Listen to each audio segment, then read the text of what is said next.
Vamos então voltar, né?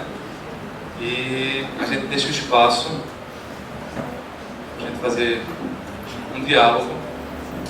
E a gente fica com espaço para vocês poderem fazer as perguntas, as dúvidas. Já que serão perguntas, a maior parte delas faladas, a gente pede que sejam apenas objetivas, né? Para a gente poder responder o máximo que a gente puder. E a gente vai sempre tentar responder do modo geral, né? Não tem como às vezes responder especificamente em cada caso, porque precisaria conhecer mais. Para que vocês tenham uma timidez, eu vou perguntar logo uma pergunta que fizeram aqui no papel. A oração feita para uma terceira pessoa faz efeito se a gente sabe que essa pessoa tem um obsessor, mas não acredita. Minha oração faz a diferença? Então vou responder essa enquanto vocês perdem a timidez, porque a primeira pergunta sempre demora a sair, né? Depois as pessoas vão perdendo a timidez. A oração sempre faz uma diferença, sempre tem um benefício, mesmo que seja uma oração à distância, mesmo que seja uma oração que o outro não esteja querendo receber, ela vai fazer alguma diferença, vai poder ser útil, vai trazer alguma ajuda. Óbvio que se o indivíduo ele ora ele mesmo, ele estando obsediado, ele também ora, essa oração vai ter muito mais força do que uma oração enviada para ele, né? Do que uma oração que é dirigida para ele. Óbvio também que se ele está mais receptivo, mesmo que ele esteja no nível de perturbação mental, ou numa perturbação do nível obsessivo somente, tão grande, que ele não está conseguindo muito bem ter uma tranquilidade até para rezar, por exemplo, para concatenar as ideias, mas se ele está apto a ir, por exemplo, a uma casa espírita, ou a receber um benefício, a oração também vai encontrar mais respaldo, vai encontrar mais ressonância no corpo do indivíduo, inclusive no ponto de vista biológico. Entretanto, mesmo que isso não se efetue, ou seja, mesmo que o indivíduo não ore por si mesmo, e mesmo que ele não esteja tão receptivo para a oração, essa oração pode sim e deve sim continuar sendo feita. Deve sim continuar sendo efetivada. Nós observamos às vezes uma situação em que a casa está em descontrole, em desequilíbrio, vários membros estão perturbados e existe um deles que está em maior alinhamento psíquico, em maior alinhamento psicológico. E esse então passa a ser o catalisador da ajuda para a casa. Através do mérito dele, ele passa a ser o catalisador, aquele que recebe as energias e transmite pela própria convivência. E às vezes temos vários casos de indivíduos que nos relatam que fizeram o seguinte, e aí fica a dica. Às vezes o filho é tão hostil, ou o marido é tão hostil, a receber, por exemplo, um passe, a orar junto, a fazer o evangelho dentro do lar, que a gente não encontra muitas alternativas. Então, algumas pessoas têm me relatado, e eu, na verdade, desde criança tive também essa ideia de fazer, em determinado momento, que um dos meus irmãos estava um pouco mais desequilibrado do ponto de vista psíquico, né, do ponto de vista obsessivo, de então, quando ele estivesse dormindo, sem fazer barulho para que ele não acordasse, né, eu pudesse ir lá fisicamente no quarto dele e fazer uma oração, através da imposição das mãos, um passe, sem ele estar percebendo. E eu pude comprovar lá em casa, e pude escutar outras pessoas dizendo também, que o indivíduo estava bem perturbado na época, mas aquela oração, aquele passe, né, aquele fluido sendo transmitido na hora do sono, e ali o corpo recebendo, e também o espírito, o indivíduo recebendo de uma forma mais fácil, porque mais receptiva, trazia uma consequência bem positiva, como por exemplo, o meu irmão ficar mais calmo, fica mais dentro de casa. Era curioso que ele vinha até me abraçar com mais frequência do que os outros membros da família, e ele não sabia que eu estava dando um passe nele. Mas as energias entre nós ficavam como que amenizadas. Então fica aí esta possibilidade mais prática de como podemos ajudar. Mas aí eu amplio um pouco a resposta, porque às vezes essa questão pode se tratar de familiares. E muitas vezes nós ficamos assim muito angustiados, porque a gente sabe que o familiar está perturbado, ou acha que o familiar está perturbado, que às vezes pode ser a gente também que esteja perturbado e não saiba, e quer ajudar a todo custo, e quer empurrar o espiritismo, como se diz, goela abaixo do indivíduo. E acaba sendo uma contrapropaganda. Então o espiritismo nos convida também para um outro tipo de abordagem, que seja a abordagem que alia a oração com a ação do dia a dia. A nossa ação no bem, né? A nossa ação equilibrada. E quando eu falo ação no bem, não é só ir para a casa espírita fazer o bem na casa espírita, entregar sopa, fazer caridade na casa espírita. É também a ação no bem dentro de casa, dentro do nosso lar. Fazer a caridade lá. E a caridade não é só dar sopa, como bem diz Allan Kardec, é um BIP, né? É a benevolência, a indulgência e o perdão. Segundo entendia Jesus. O que é caridade? Pergunta Allan Kardec. Benevolência para com todos, indulgência para com as faltas alheias e perdão das ofensas. Então isso a gente pode fazer à torta e à direita, como se diz. Podemos fazer a toda hora, inclusive no nosso lar, na nossa casa. Então às vezes se encontra muito conflito familiar, porque o outro é de outra religião, e às vezes aquilo que a gente acha que é uma obsessão do outro, é uma perturbação nossa. Às vezes é só uma diferença de opinião, que a gente vai não conseguir mudar o outro, mas a gente pode ir demonstrando que o espiritismo é bom, que o espiritismo é uma coisa equilibrada, através do nosso equilíbrio. Eu me lembro de um amigo, que ele estava numa época assim, empolgado pelo espiritismo, e aí estava querendo que todo mundo da família se convertesse ao espiritismo, como acontece muitas vezes quando a gente experimenta. Eu não tive essa experiência porque eu nasci numa casa espírita, então desde cedo a gente convive com isso, mas a gente vê muitas vezes quando o jovem ou a pessoa se converte, né, muda para o espiritismo, quer que todo mundo mude com ele. E aí meu amigo estava assim revoltado, angustiado, porque a esposa era de uma outra denominação religiosa e não acreditava no espiritismo e tudo mais, e ele queria convencê-la.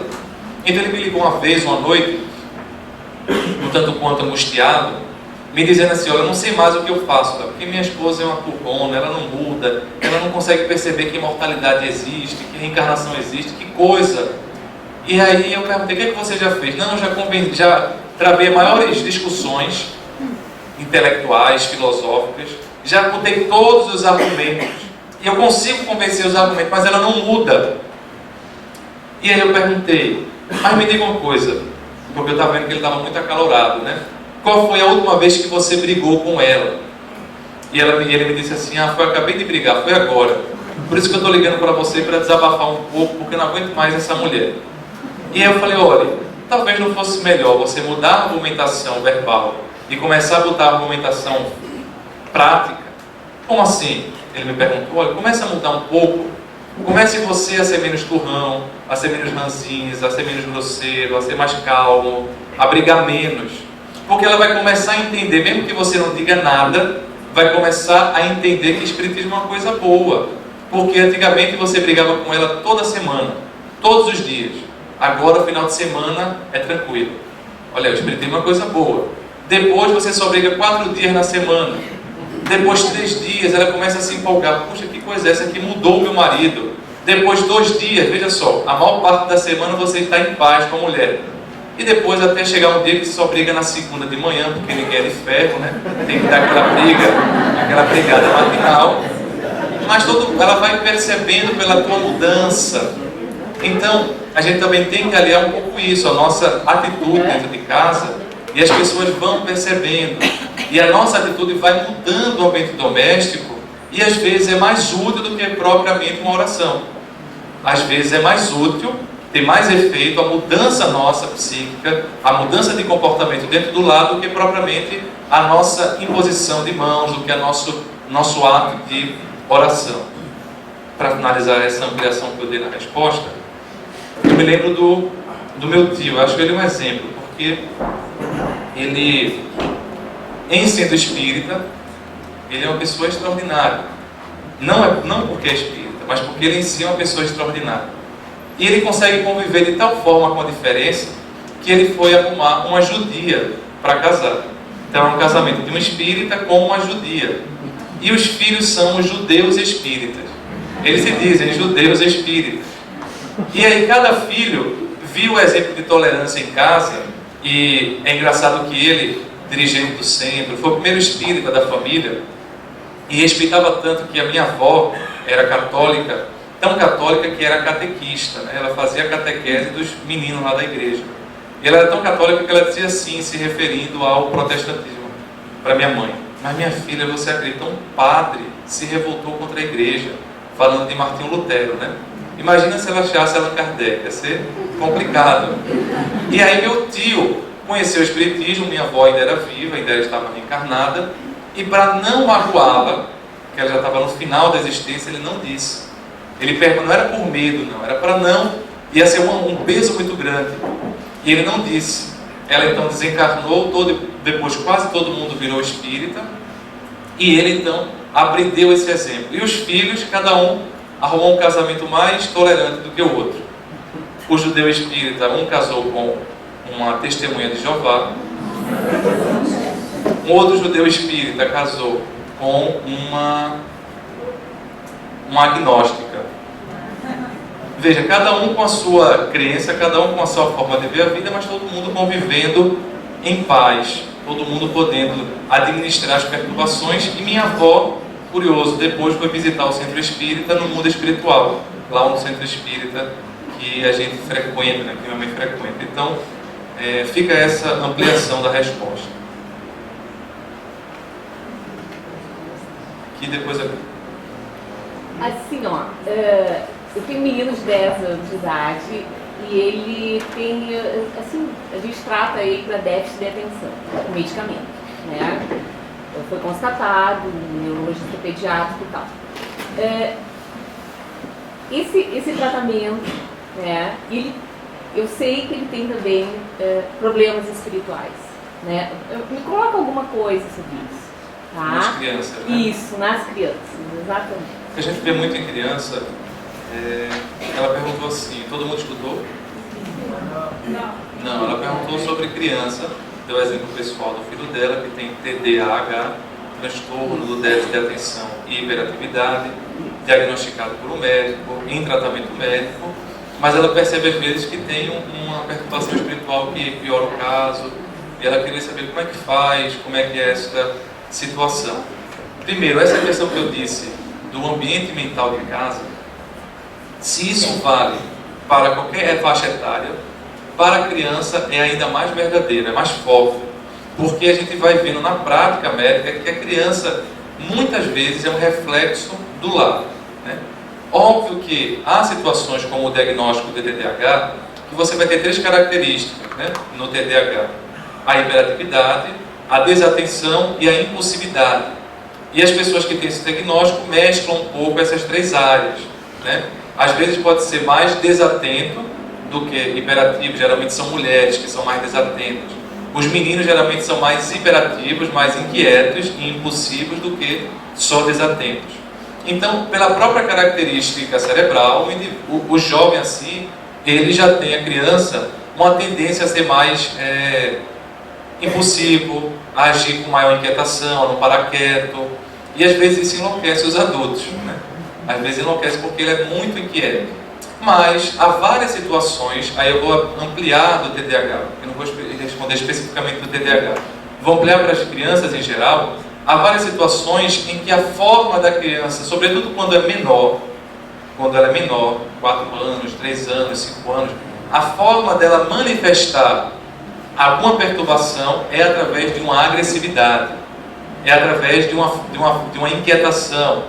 E a gente vai ver que várias doenças psiquiátricas, quando se manifestam na infância, inclusive depressão na infância, a criança não chega dizendo, eu estou triste, muitas vezes não diz, eu estou triste, eu quero morrer, às vezes ela não diz isso, às vezes você não vê ela chorando, mas muitas vezes você vê o quê? Ela ficando isolada, ela tendo dificuldade no colégio de aprendizado, ela ficando agressiva.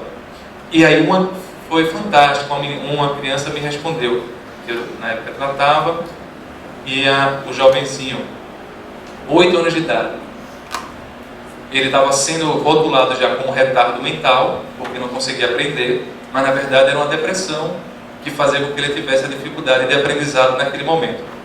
Foi feito o tratamento, ele melhorou, saiu da depressão, e depois eu perguntei para ele, criança é muito espontânea, muito... não tem assim um freio social. Então o que eles dizem é muito verdadeiro, às vezes é muito mais verdadeiro do que o adulto, a maior parte das crianças, né? Já existe às vezes aquela criancinha que de berço já vem com o espírito meio, já é um espírito meio perturbado, já tem a tendência de mentir, mas tirando esses casos de crianças que já são psicopáticas desde o berço, né, que tem aquele transtorno de conduta, e no futuro serão potenciais pessoas com transtorno de personalidade antissocial, elas geral são mais verdadeiras. Então eu perguntei, por que você ficava agressivo com tua mãe, com os meninos do colégio? E aí ele disse, eu queria que eles sentissem a dor que eu estava sentindo. E eu falei, mas estava doendo, ele estava aqui dentro. E aí depois ele desconversou, eu tentei voltar ao assunto, ele não conseguia dizer mais. Aquilo saiu espontâneo. E eu fui tentar aprofundar, ele não conseguia dizer, porque ele só tinha 8 anos.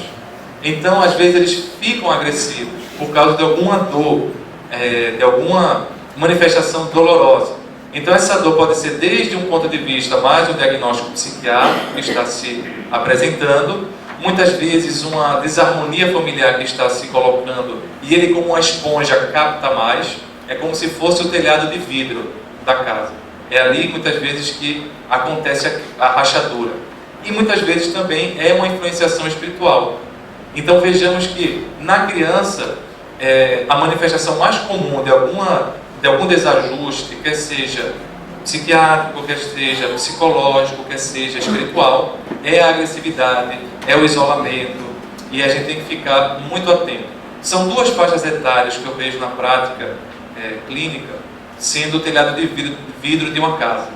Quando chega a ser mais na fase idosa, em que a pessoa também está mais fragilizada, e às vezes a doença dela é o reflexo de uma conturbação familiar, e a faixa etária infantil. E aí a gente vai ver que tem crianças que têm um TDAH, fazem o tratamento e conseguem ficar super tranquilos, porque tem toda uma abordagem. E tem outras que têm o TDAH, fazem o tratamento, mas não conseguem avançar muito. Às vezes é porque também tem uma outra questão. É muito comum TDAH com transtorno de conduta. É muito comum os 2 diagnósticos.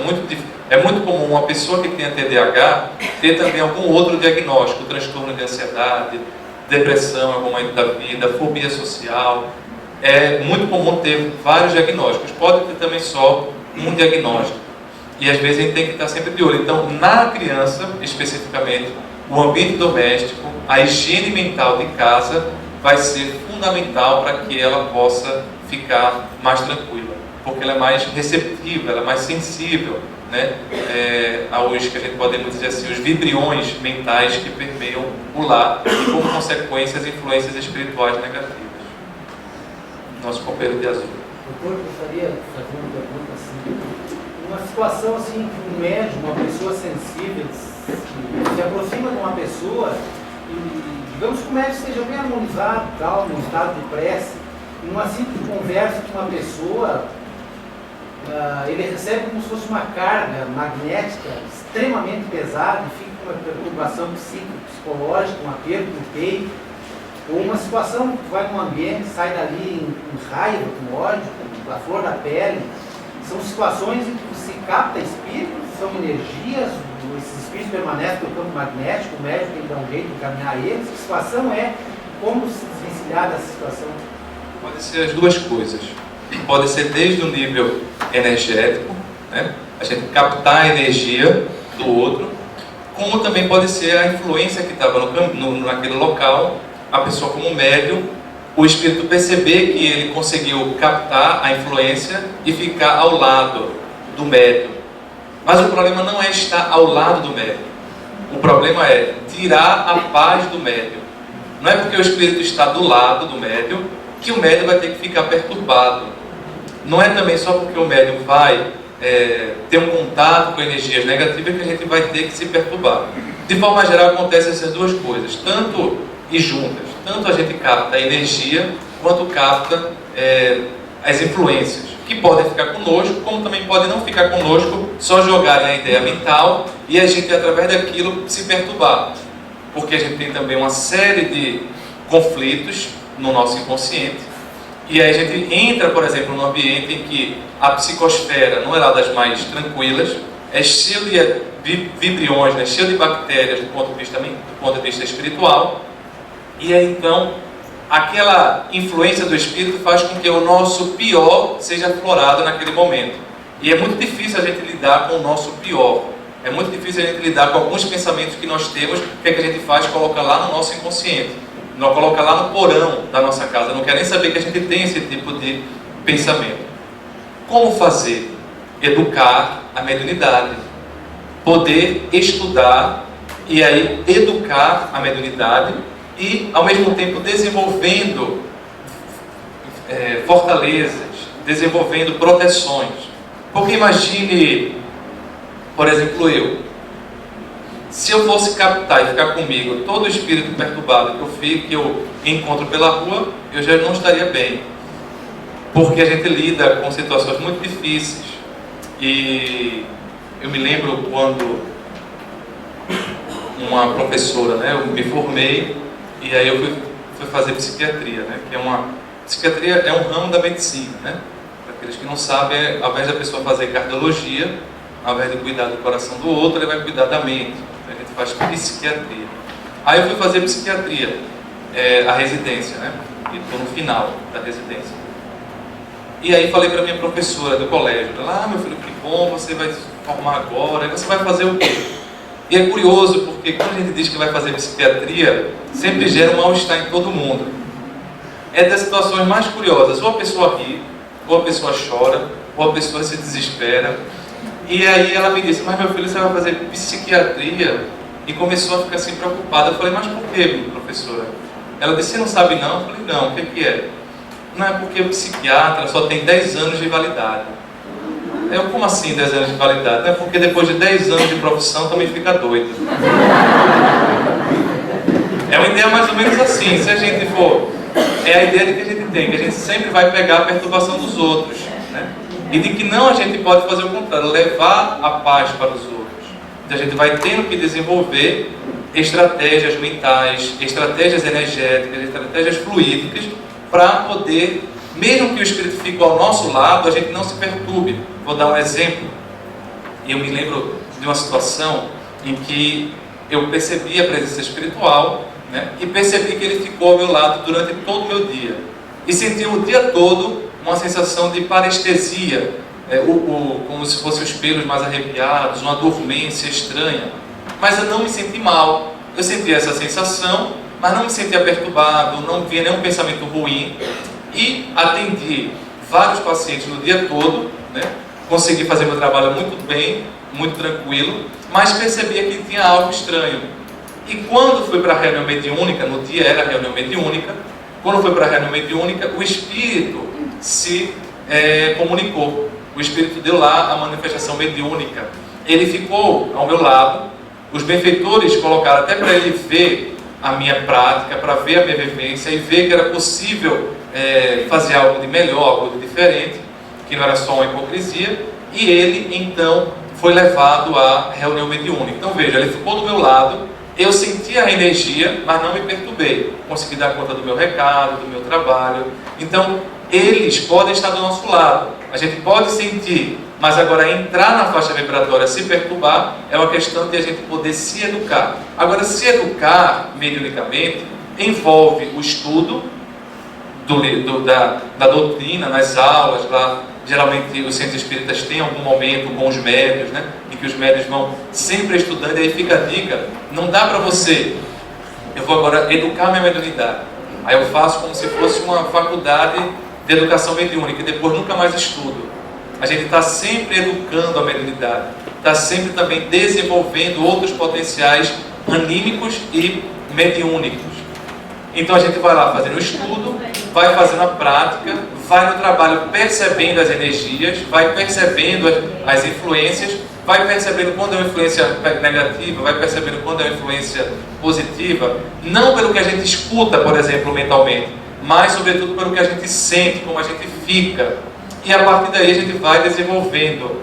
Mas a educação mediúnica também envolve um outro aspecto, que é o aspecto da nossa vida diária. Não dá para ser médium só no centro espírita. Infelizmente a gente não tem, ou felizmente, a gente não tem essa possibilidade. A gente é médium 24 horas. E como sendo médium 24 horas, a gente não precisa ficar assim 24 horas rezando. Pai nosso que estás no céu, porque senão a gente vai entrar num toque, um transtorno obsessivo compulsivo, de ficar repetindo as coisas na cabeça. Mas a gente tem que fazer com que a nossa ação seja uma oração ativa. Ou seja, a minha atitude seja muito mais valorosa do que a minha oração em si. A gente acha que orar é apenas colocar as mãos juntas, pedir a Deus. Mas não é só isso. A principal oração, e é essa a grande sacada do Espiritismo, é dizer assim, olha, a tua vida deve ser uma oração constante, as tuas atitudes. Então, é esse tipo de barreira fluídica que a gente vai conseguindo criar. E a gente vai conseguindo entrar. Agora, depende também dos cantos que a gente entra, né? E depende do que a gente está fazendo. Por exemplo, Chico Xavier. Perguntam para ele, Chico, ele vai para o presídio, e perguntam, Chico, você viu muita obsessão? Certamente tinha. Mas ele responde, não, eu vi muito amor de mãe para com seus filhos. Então depende do que a gente está indo fazer. Quando a gente vai, por exemplo, entrar num ambiente mais pesado, como um hospital é um ambiente tranquilo. O hospital é ruim para todo mundo, né? A gente vai se acostumando a lidar com o hospital psiquiátrico também. Mas a gente não é porque a gente entra no hospital que a gente vai sair perturbado. Vai ter que ficar lá no hospital internado, né? Senão o médico não conseguia trabalhar nunca. A enfermeira não conseguia. A enfermeira que lá todo dia está no contato diário com os pacientes. E a gente sempre fala, cuidado com a tua saúde mental. Porque se a pessoa de saúde começa a ficar também 24 horas de plantão, ela também não fica bem. Entra numa estafa mental, entra numa estafa psíquica, uma estafa biológica, uma estafa física. E precisa também dos momentos de lazer para desopilar a mente, para poder arejar um pouco a mente com outras situações. Então depende do que a gente está indo fazer.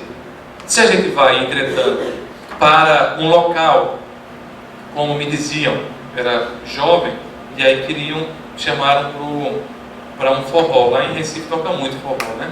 E aí a gente, lá no Nordeste como um todo, a gente, legal, tinha na época uns 15 anos, eu acho, 14 anos, e todo mundo ia. Aí meu amigo mais velho foi dirigindo o carro, mas quando estava no meio do caminho, veio aquele sopro do capeta, né?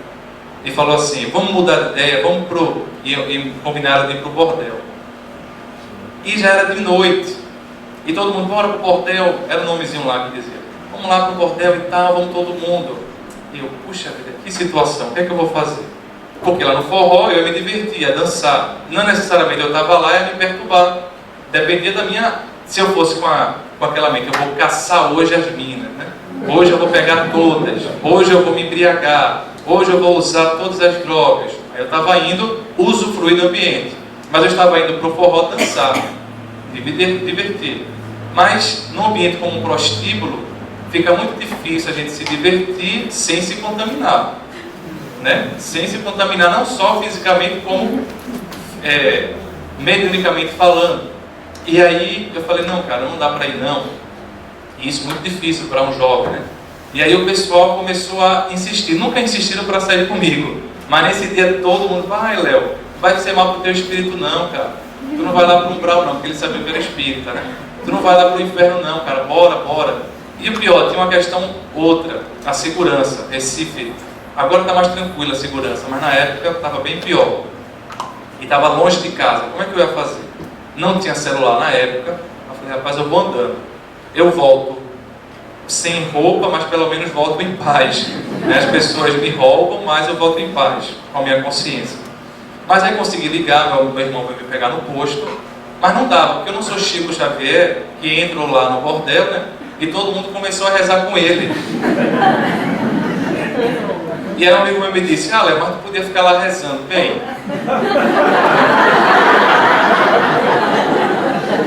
como é que a gente ia ficar rezando lá, porque era aquelas casas, né, que tem os striptease e tudo mais. Ou eu ficava rezando de cabeça baixa, para poder não me contaminar com a visão, ou eu era expulso, né? Porque se eu fosse rezar como o Chico, não dava certo. Então a gente tem que ver também essas situações. Tem situações extremas que não dá para a gente ir, e uma prece nossa não vai conseguir mudar tudo, a não ser que fosse o Chico lá que conseguiu mudar todo o ambiente. Tem um senhor de azul lá no final.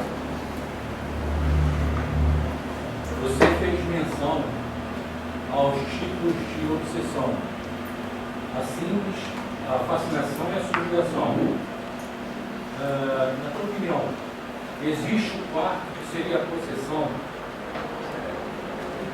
Pois é, a possessão, se existir um quarto, talvez seja a vampirização, que a gente não especifica porque é um pouco das todas. Não seria um subtipo novo, mas dependendo do caso, ela vai se enquadrar na simples, na subjugação ou na fascinação. A possessão é uma questão que vamos encontrar duas visões, né? A primeira visão, Allan Kardec apresenta em O Livro dos Médiuns, quando ele vai dizer que possessão e subjugação são a mesma coisa, sendo que possessão é um termo muito bíblico e que dá a ideia de possuir o corpo do outro, quando ele na verdade percebe que era a vontade do outro que estava sobre o jugo, então subjugação. E aí ele vai dizer que a mesma coisa e na verdade é a subjugação.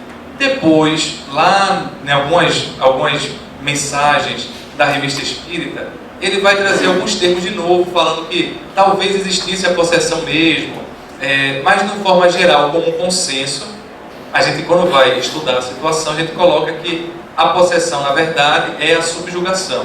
Embora exista aí esse outro viés que o próprio Allan Kardec traz como uma possibilidade de estudo, até porque muitas vezes ele diz, eu não estou fechando os conceitos, e ele vai narrar alguns exemplos na Revista Espírita em que ele fica de fato pensando, poxa, parece aí de fato uma possessão mesmo, né? E aí vai trazer essa possibilidade. Mas de modo geral, a gente coloca dentro da visão espírita, num consenso, que a possessão é uma subjugação, na verdade, seriam sinônimos, isso num consenso. Você falou no caso ali da fascinação, né? Ali tu mexeu bastante que eu estou vendo um caso de uma pessoa, você deve ter visto bastante já, casos assim.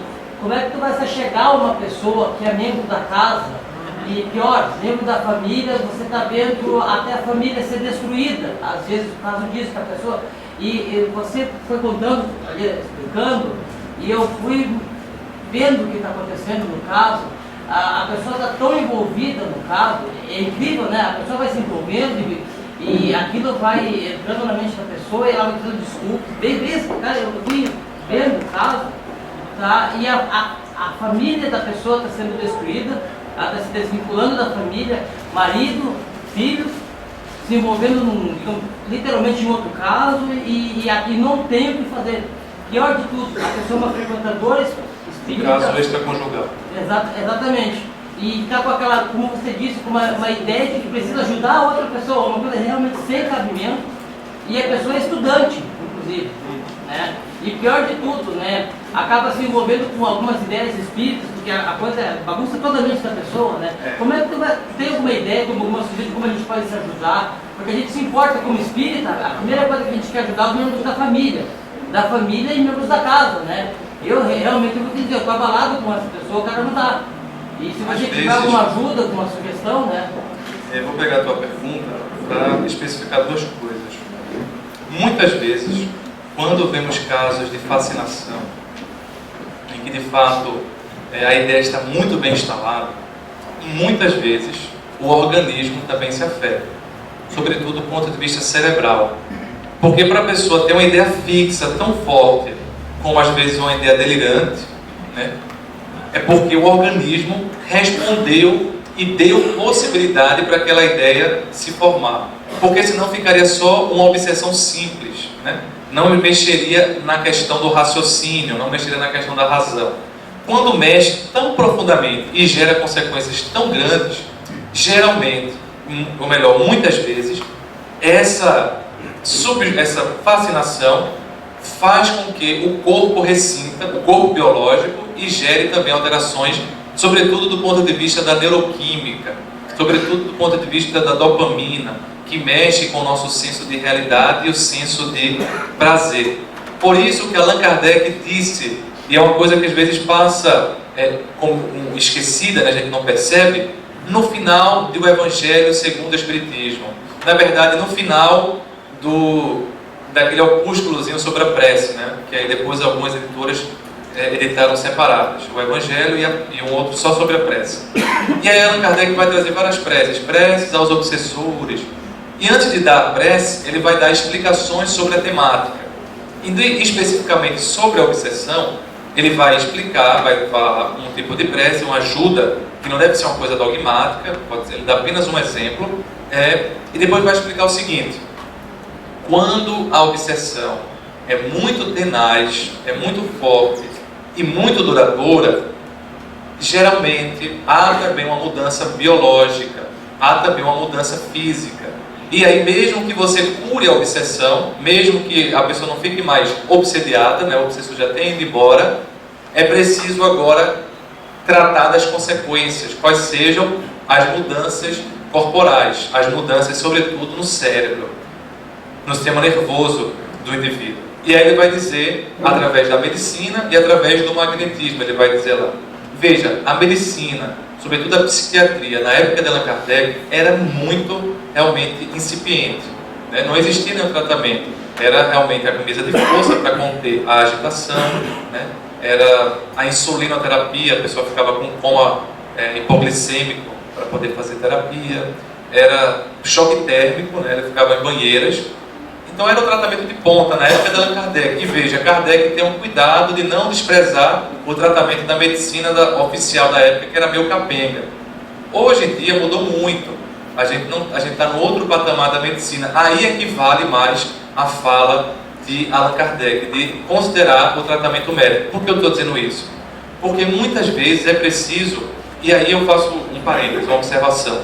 Eu tenho visto muitas vezes na prática o seguinte: muitas vezes não é nem uma obsessão que tenha tanto tempo, assim, não é assim, porque a gente pensa em muito tempo, pensa que são 3 anos, 4 anos, às vezes nem é tanto tempo assim, mas é tão tenaz, é tão forte, que gera de fato uma perturbação psíquica, uma perturbação neuronal, e a gente precisa cuidar do corpo, uma abordagem psiquiátrica, medicamentosa, e isso até facilita o obsessor não influenciar mais. Porque só no argumento a gente não consegue de fato.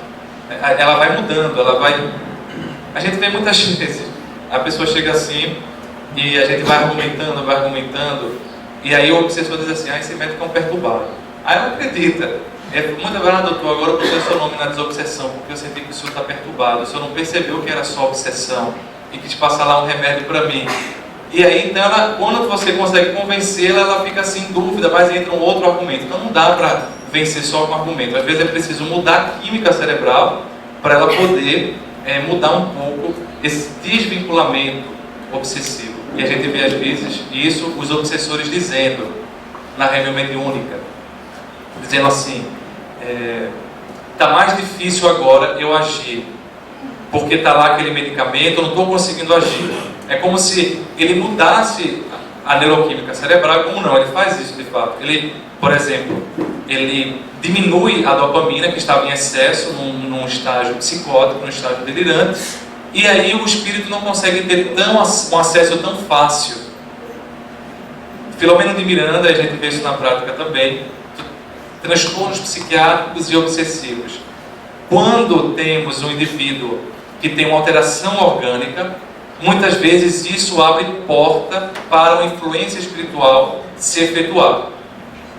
Por exemplo, a pessoa que tem um derrame, né? Um AVC, um AVE, pessoa que tem um mal de Parkinson, uma pessoa que tem uma demência, que tem uma estrutura, uma mudança estrutural cerebral, às vezes isso por si só facilita a influência obsessiva, facilita a instalação de uma obsessão.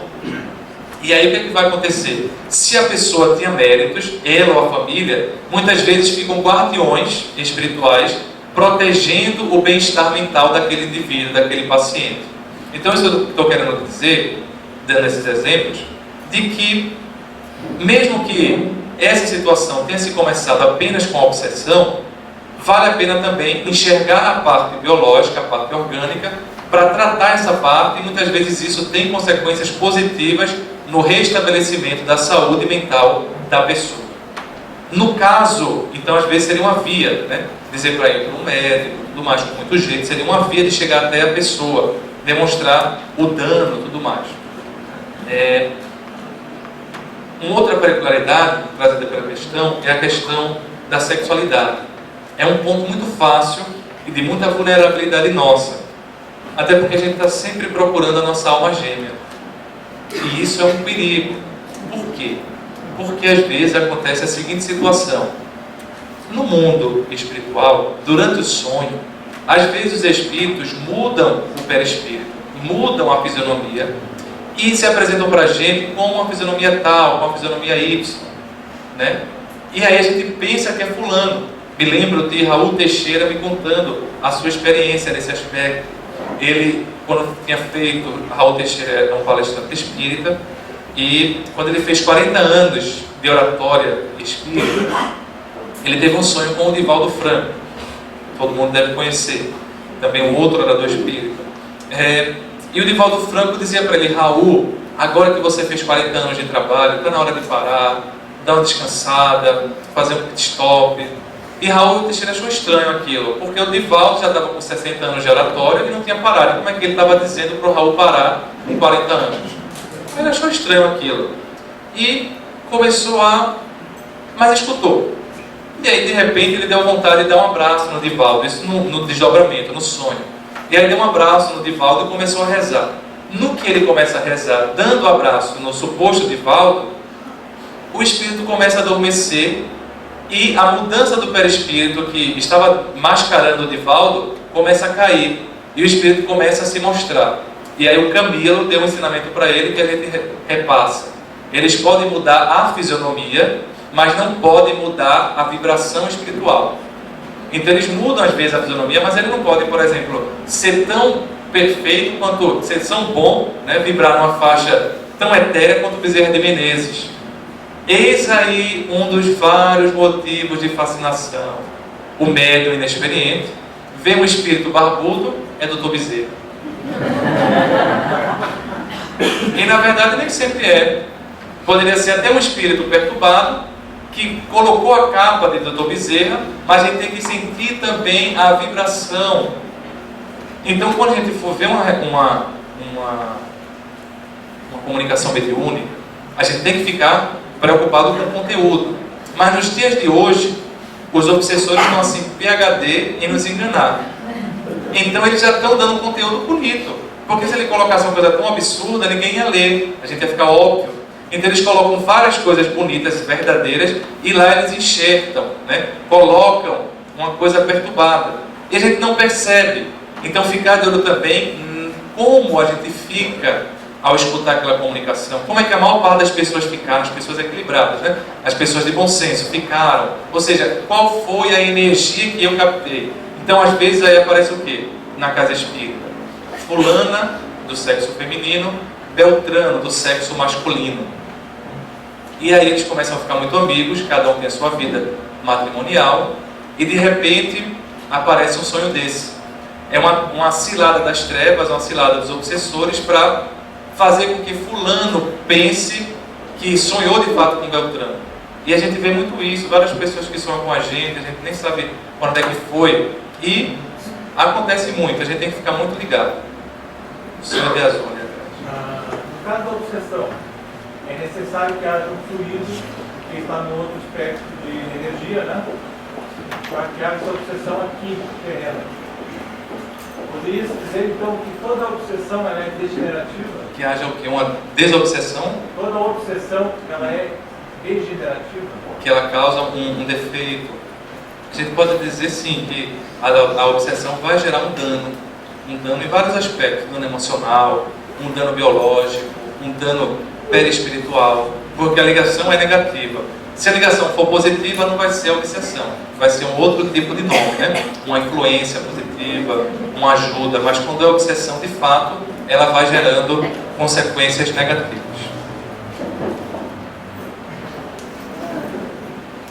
Se dá muita ênfase em relação à obsessão, e geralmente quando as pessoas procuram a casa espírita é em função de algum problema que ela vai resolver.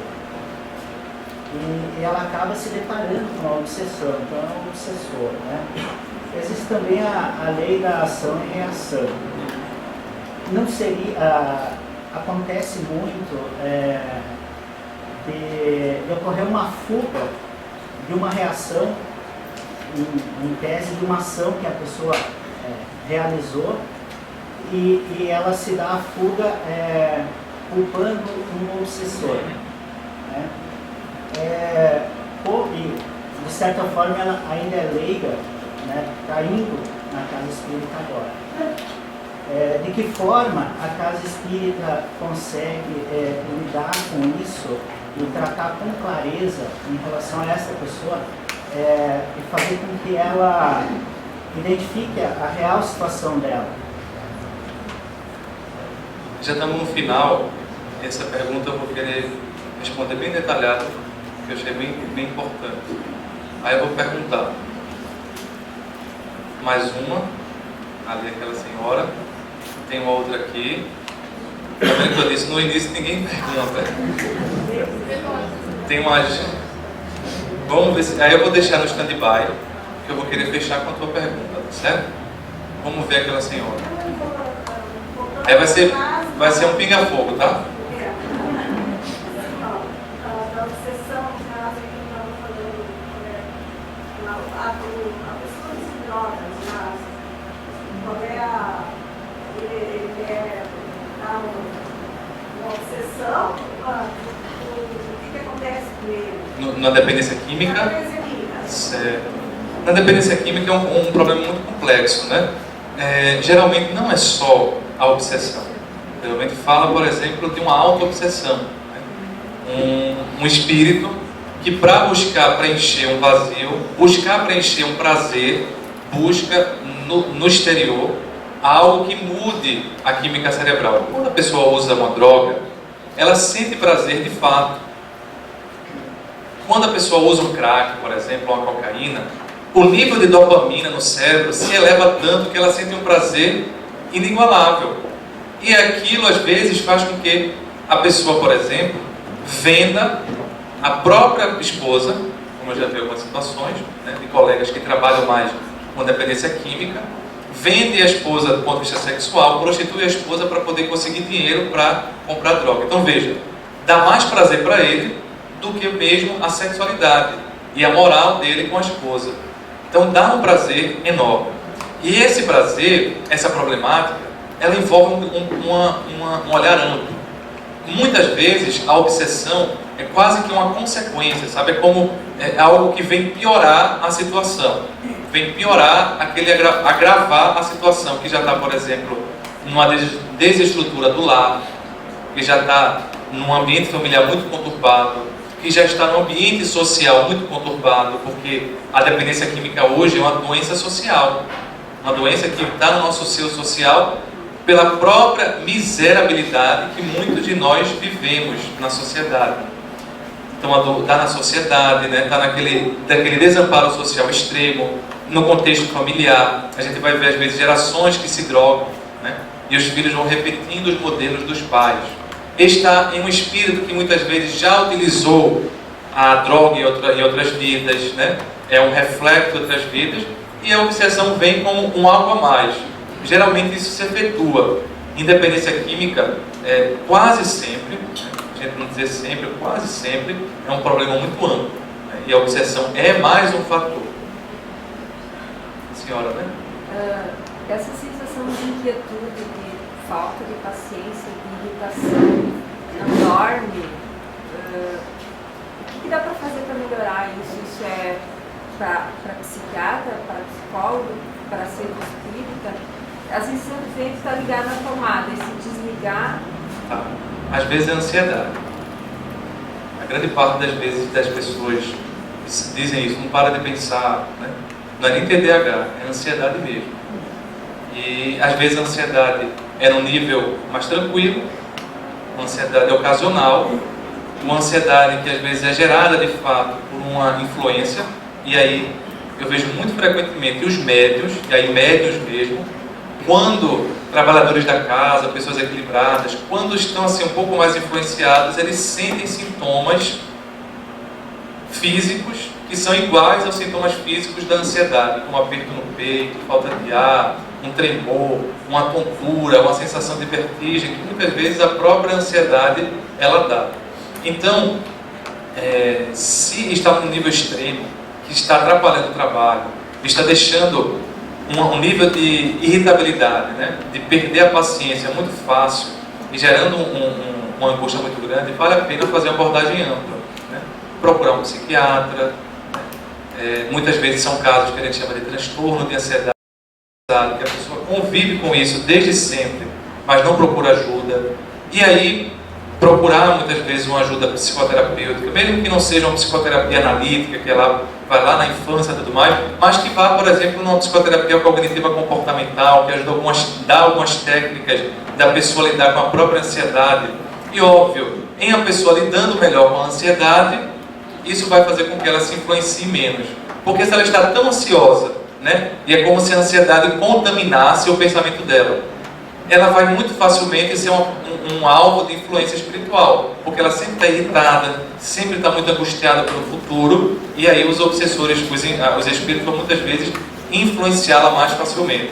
Então, ao invés de dividir assim, vou para um, para outro, vai para todo mundo, porque muitas vezes precisa ir para todo mundo. Né? Tem mais 3 perguntas desse lado aqui. Tem aqui e uma ali. Essas são as últimas.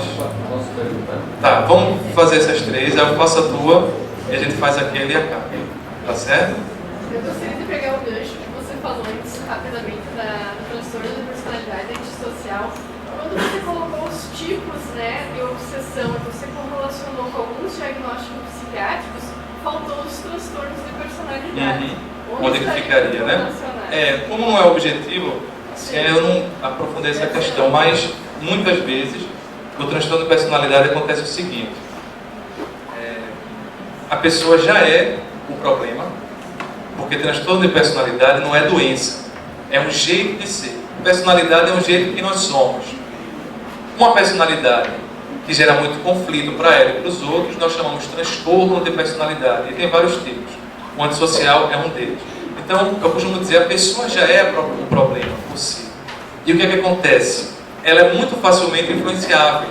Então, muitas vezes ela vai estar em várias situações ali, entendeu? Às vezes não é só... Às vezes ela está no momento em que está sendo obsediada de forma simples. E muda, e essa forma simples exacerba um lado da personalidade dela mais negativo.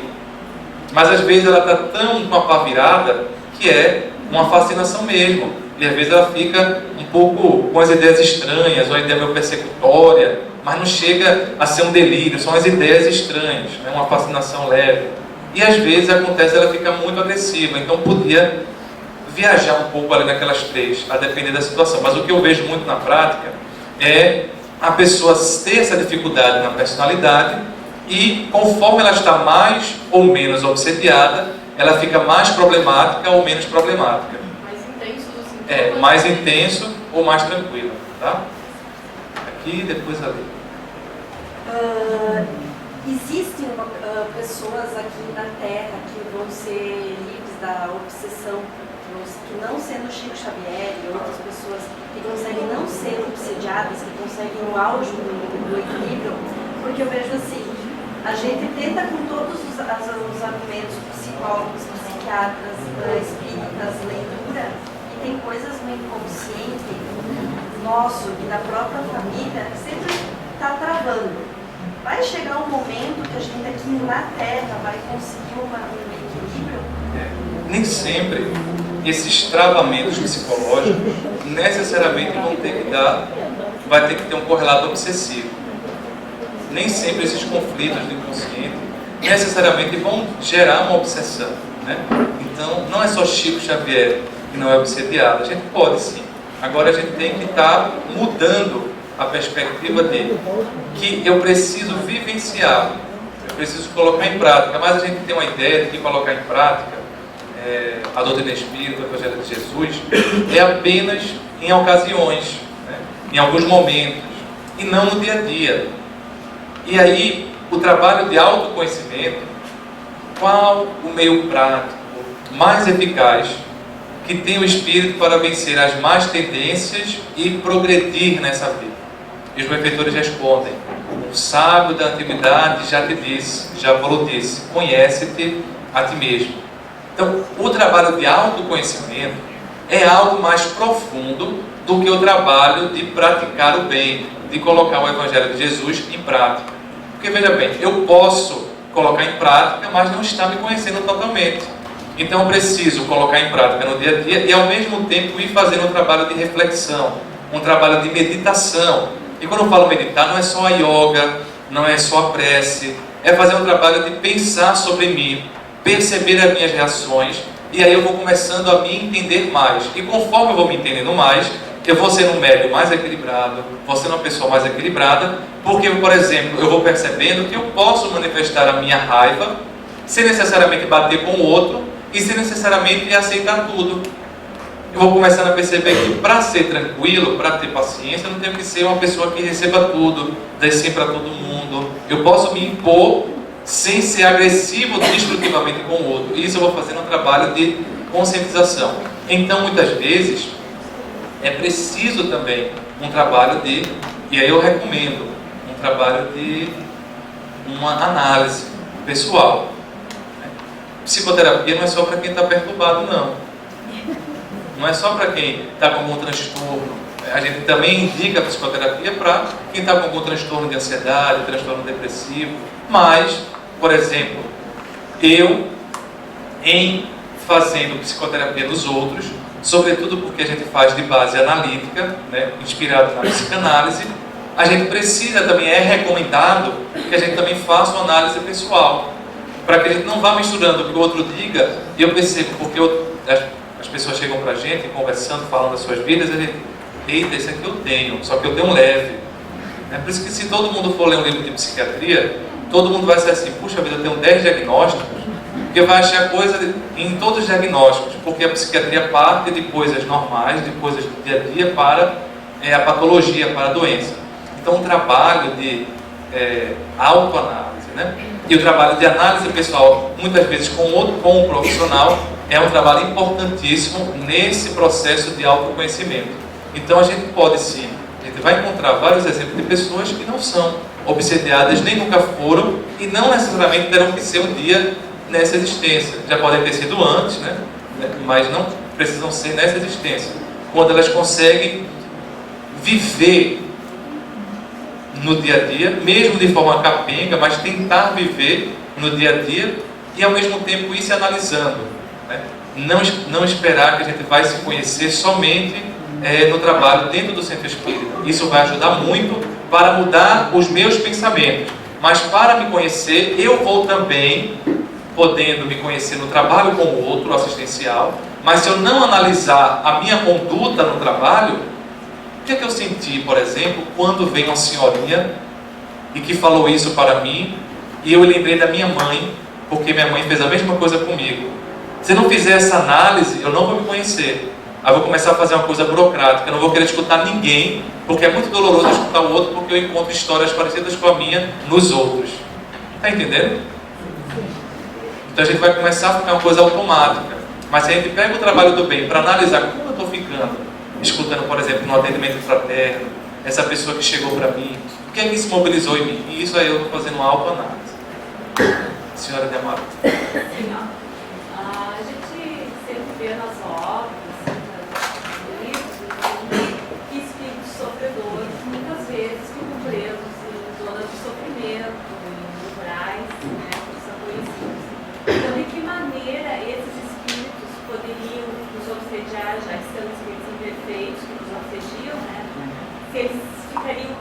lá, eles são atraídos para cá, ou é só psíquica deles que eles chegam até nós? As duas coisas. Primeiro, para o pensamento não há distância. A gente pode estar no outro lado, mas aí a gente tem uma questão de ubiquidade espiritual, ou seja, o espírito pode estar em vários momentos, né? Em várias instâncias, pela questão do pensamento. Então, para o espírito obsessor estar nos obsediando, às vezes acontece isso. É uma obsessão telepática, à distância. Ele nos comanda à distância. E quando é um espírito obsessor mais inteligente, muitas vezes ele faz isso. Então não precisa estar junto. O que acontece, entretanto, é que eles não ficam lá sempre presos, não, sabe? Eles vão muitas vezes por aqui, então por aí. Né? O mundo espiritual não é lá. A gente tem relatos de nosso lar, de esferas umbralinas, mas isso não pode se constituir em uma nova visão do céu e do inferno. São esferas que existem, mas elas só são consequências do agrupamento, da reunião de pessoas, né, que se afinam positivamente ou negativamente, e como consequência da desarmonia mental ou da harmonia mental, essas construções espirituais são feitas. Mas o mundo espiritual é aqui, é ali, na tua casa, é na tua outra casa, é nesse centro espírita, é em Carazinho, é em Sarandi, ou seja, é apenas uma mudança vibratória. Então os espíritos não ficam só lá, sabe? Muitas vezes eles ficam por aqui. A gente tem ideia que é isso, né? Quando até faz como um xingamento, olha, quando você morrer eu quero que você vá para o quinto dos infernos. Mas às vezes ele só vai para o quinto andar do teu prédio. Você mora no primeiro, ele vai para o quinto, ele desce rapidinho para a tua casa. Eles não vão lá só, sabe? Às vezes eles vão também, são levados, atraídos psiquicamente. Por exemplo, André Luiz, quando ele desencarna, a consciência de culpa dele, porque ele não cuidou da saúde, e era médico, ele não cuidou devidamente, fez com que ele fosse um suicídio indireto. E então ele se afinou com outros espíritos dessa semelhança, e aí automaticamente ele foi lá no umbral. Ele ficou lá um tempo no umbral. Mas é uma questão de afinidade, uma questão magnética. Tá? E o mundo espiritual não é só nesses outros locais. Então eles podem obsediar a distância, mas também o que acontece muito é eles virem, né? Serem atraídos. Às vezes acontece o seguinte: muitos espíritos são muito assim, ligados ainda ao material. E como o obsediado dele, porque às vezes as obsessões duram um século, duram reencarnações, muitas vezes duram reencarnações. Aí só muda de figura. O obsediado de hoje é o obsessor de amanhã. O obsessor de hoje é o obsediado de ontem. Vítima e algoz alternam o lugar. E aí, vamos supor que na nova reencarnação, o indivíduo agora que era asiático, agora ele reencarna no Brasil com uma miscelânea de culturas, de raças, com outro corpo bem diferente. E aí o obsessor não consegue reconhecer fisicamente, mas chega um dia que ele atrai, ele percebe as energias e percebe: eita, esse é o fulano lá do século passado, esse é lá o meu algoz, nosso amigo. E eu termino com, que eu acho que está na hora, tá? Não é 5 horas? Não é 5 horas que acaba aqui? Então já estamos passando 5 minutos. Eu gostaria que você desse a sua opinião sobre a contribuição das obras da Joana de Ângeles, principalmente da série psicológica, na questão dessa ajuda, a contribuição que ela possa dar na prática na casa espírita. Pois é, Joana de Ângeles, através de Edivaldo Franco, ela tem dado uma contribuição muito grande nos livros dela, tentando fazer a ponte. A doutrina espírita, na minha visão, é uma doutrina de ponte. O grande diferencial da doutrina espírita é possibilitar diálogos com outros ramos do conhecimento. De poder fazer, por exemplo, eu possa estar trazendo algumas contribuições psicológicas, algumas contribuições psiquiátricas no âmbito espírita, fazendo a ponte, fazendo o link. Então, Joana de Ângeles tem essa tarefa de fazer o link entre conceitos espíritas, né, com conceitos da psicologia, sobretudo da psicologia junguiana, né, que foi um discípulo de Freud. Então ela traz muitas contribuições até para um futuro mais distante que a gente ainda não consegue perceber. Dentro da Casa Espírita tem se formado muitos grupos de estudos das obras de Joana de Ângeles. E acho isso muito proveitoso, como também acho proveitoso estudo das obras de André Luiz, estudo das obras de Leon Denis, ou seja, estudo de obras que possam trazer contribuições para a doutrina espírita, obras equilibradas, como considero as obras de Joana de Ângelis. A gente tem que só ficar com cuidado de não achar que, por exemplo, eu agora vou ser um psicólogo porque eu li a série de Joana de Ângelis. Eu já vou saber tudo de psicologia porque eu li a série de Joana de Ângelis. Não vai. Até porque você não vai entender tudo bem, direito. Mas eu não vou ler não, porque ali o objetivo é diferente. O objetivo dela é fazer pontes. Então, para você entender por completo, é como o livro de André Luiz, Mecanismos da Mediunidade, nos domínios da mediunidade, ele vai fazer pontes muito específicas com a questão da biologia. E aí, por isso que muitas pessoas têm dificuldade de entender. E aí até criticam, não devia ter um livro desse, porque é um livro elitista. Não, não é um livro elitista. Tem vários livros para todo mundo. Agora, também precisa ter alguns livros que façam as pontes com conceitos. Então, se eu sei a biologia, fica muito mais fácil para mim entender alguns conceitos. Se eu sei a psicologia, vai ficar mais fácil. Então, a gente não pode, como eu encontro alguns confrades, achando que já são psicólogos, né? E aí vão aplicar a psicologia que aprenderam de forma muito rápida, ou lendo a orelha, dentro do atendimento fraterno. Aí tem que ter um pouco de cuidado nesses aspectos, né? Se puder, por exemplo, que um profissional da área possa estar no grupo, mesmo que não seja o dirigente, mas possa estar ajudando, né, para dar algumas contribuições, e também fazer, como nós temos a experiência em nossa casa espírita, nossa mãe, que é psicóloga, ela dirige um grupo de estudos, né, que chama Grupo de Estudos Continuados. Aí ela estuda as obras de André Luiz, as obras de Joana e o Evangelho segundo o Espiritismo de forma alternada. Como ela conhece a psicologia, fica fácil ela fazer as pontes para pessoas muito simples, né, do ponto de vista intelectual, que frequentam o grupo, e ela sempre faz trabalhos de vivência, né, como se fossem trabalhos de ajuda terapêutica em grupo, mas sem fazer uma terapia de grupo na casa espírita. Não é assim. Ela vai fazendo de forma muito equilibrada, com dinâmica, para que a pessoa também possa sentir o que está estudando, o que está lendo. Então, se a gente fizer de forma equilibrada, tem muito a contribuir. E a gente finaliza com uma pergunta do nosso amigo, e aí eu vou abrir. Pode abrir só o...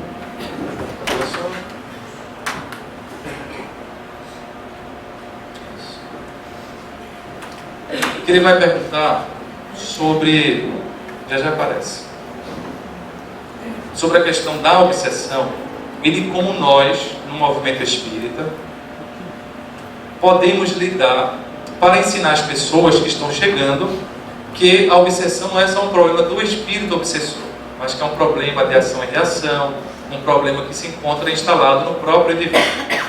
E aí, eu vou lembrar de Jesus. A melhor forma da gente mostrar isso, da gente demonstrar isso, é o tipo de tratamento que nós oferecemos dentro da casa espírita. Como assim? Quando o espírito imundo sai do homem, anda por lugares áridos, procurando repouso, porém não encontra. Por isso diz: voltarei para minha casa, de onde saí. E tendo voltado, a encontrar vazia, varrida e ornamentada. Então vai e leva consigo outros 7 espíritos, piores do que ele, e entrando, habitam a ele. E o último estado daquele homem torna-se pior do que o primeiro. Mateus capítulo 12. Está lá em Jesus. Jesus falou de obsessão. O que é isso? Obsessão e tratamento. O resumo. Isso é um espírito grandioso, né? Que ele conseguiu resumir, por exemplo, tudo nesse parágrafo aí, nessa história. Ora, a casa mental somos nós. O espírito imundo que sai vamos supor, a cura da obsessão. Só que essa cura da obsessão, se for baseada só em expulsar espírito, se nossa casa espírita propõe apenas tirar espírito dos outros e não mudar a casa mental do obsediado, o obsessor tenta voltar, porque ele se comprazia, ele tem afinidade. E aí, se ele encontra a porta aberta, ornamentada, a mesa posta, o que é que ele faz? Ele volta. E o pior, ele volta com outros 7 espíritos. E você que era só obsediado por um, agora está obsediado por 7, por 8 espíritos.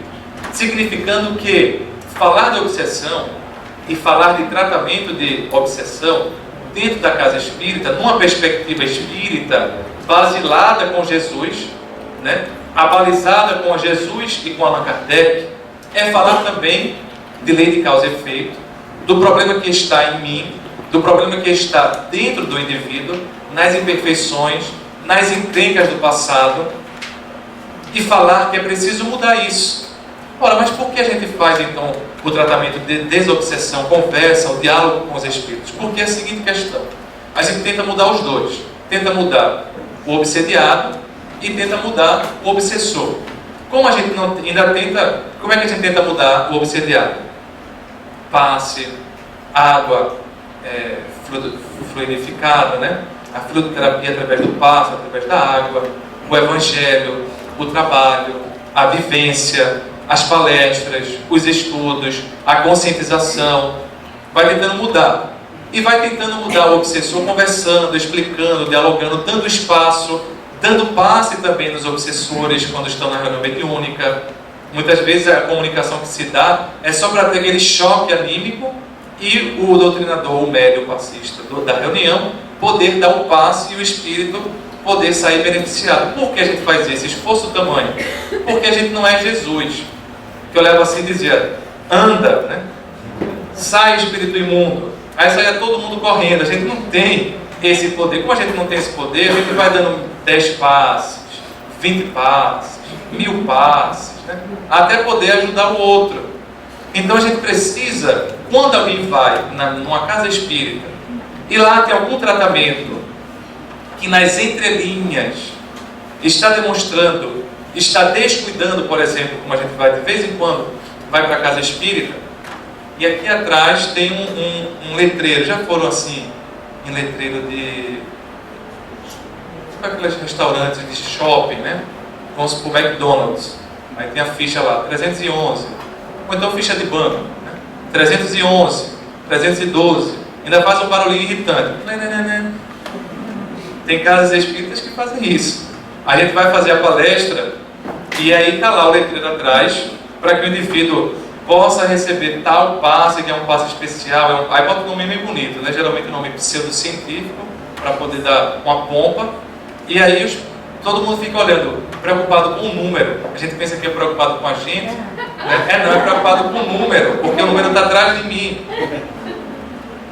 Ou então, a gente vai ver às vezes a casa em que a palestra espírita ou estudo é apenas um pano de fundo para o tratamento espiritual, a cirurgia espiritual acontecer.